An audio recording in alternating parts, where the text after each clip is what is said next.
can you take us through what exactly has shifted or changed and why the disconnect between the polls and some of these betting markets?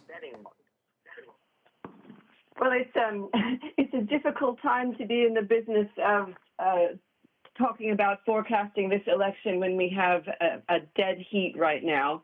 But I do have some views on this that I think are out of consensus in the markets. I feel brave today, so I'm going to go out and say it.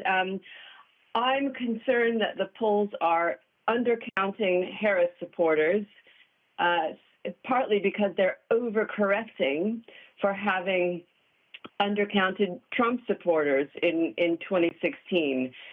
Polling has been under fire for all kinds of reasons. When it comes to the prediction markets, I've also been pretty vocal about taking those with a grain of salt. They are prone to manipulation and intervention. We've all seen the reports, and yet there is this instinct, this reflex amongst investors to say that prediction markets, because the participants have skin in the game, and what they're hearing from other guys on the trading desks is somehow more predictive. And there's really one important point here. I think that this election is much more a function of gender than we've seen in some time. In 2016, the sense that the left behind men were undercounted was a factor. And I think in this election, when it comes to what the street thinks, they're not paying enough attention to women. Okay. This is also interesting as well, because it hasn't just been in those betting and predictive markets, Tina, that we've seen some of this evidence. We've also heard analysts and even some economists talking about this idea that the markets themselves are pricing in what could be very strong Republican gains, not just in the White House, but in Congress as well. What exactly does that mean? And what exactly are analysts and experts like you looking at to show whether or not the markets are saying one thing or another for the outcome?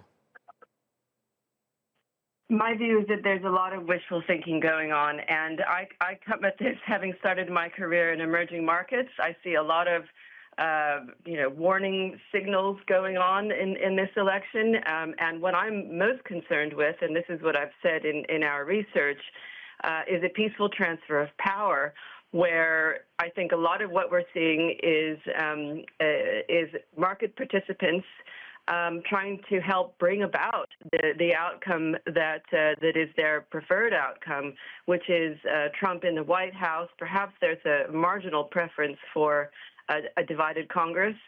But this is really in contrast, by the way, to what corporate America is looking for. And I think this is another factor to take on board. I don't see where the Republican sweep momentum is coming from when I look at the polls. All right, Tina, and I want to bring up one more aspect of this, and that is the involvement of a lot of money in this race, and billionaires specifically.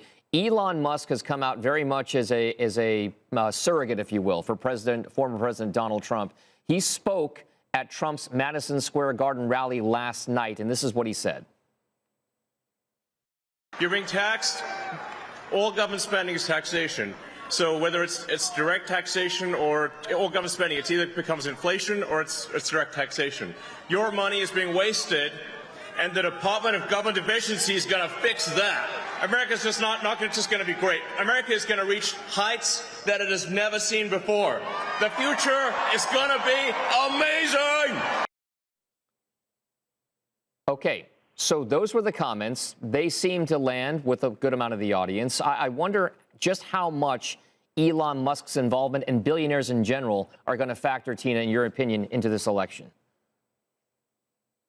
Well, again, I've mentioned that my training means that I look at these developments through an EM lens, and I'm not sure that billionaire oligarchs are necessarily what U.S. business and investors really need in the medium to long term, even if certain sectors might benefit. You know, again, I can only tell you that I will receive hate mail from people for making these observations, but gaming the U.S. elections will have widespread consequences because ultimately what business needs is independent institutions and public trust.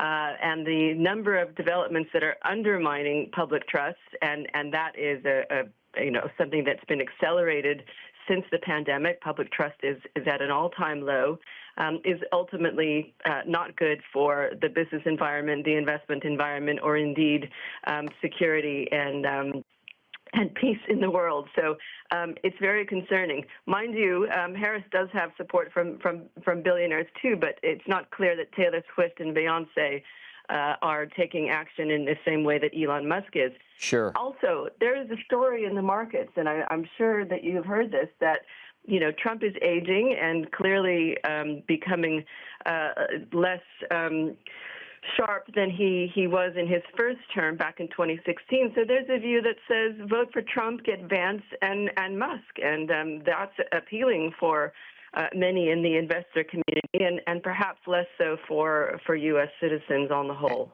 All right, Tina, before we let you go, I also want to bring up the latest developments there with regard to some of the reporting done from the Wall Street Journal and others about the contact that Elon Musk has allegedly reportedly had with Russian President Vladimir Putin. You speak of independent institutions and public trust. Do you think that there is an issue with the American electorate, given some of this kind of reporting with regard to the relationship between Musk and Putin? The reports are extraordinary, the ones you mentioned coming from the Journal. It is simply extraordinary. I mean, Elon Musk is not just a billionaire, he's a leading U.S. defense contractor, and that means he's subject to a security clearance. The idea not only of potential collusion, if that is indeed the case, and violations of the Logan Act should be very concerning, and they are not. They are not moving the needle when it comes to markets perspective, and this is why I think we're not getting the full picture, especially considering, again, we're in a dead heat in the polls. There is a path to victory for Harris, so at a minimum, it is entirely plausible that there is a Harris victory. So there are many questions about an emerging kind of tech oligarchy in the U.S. and what that means for peace and security.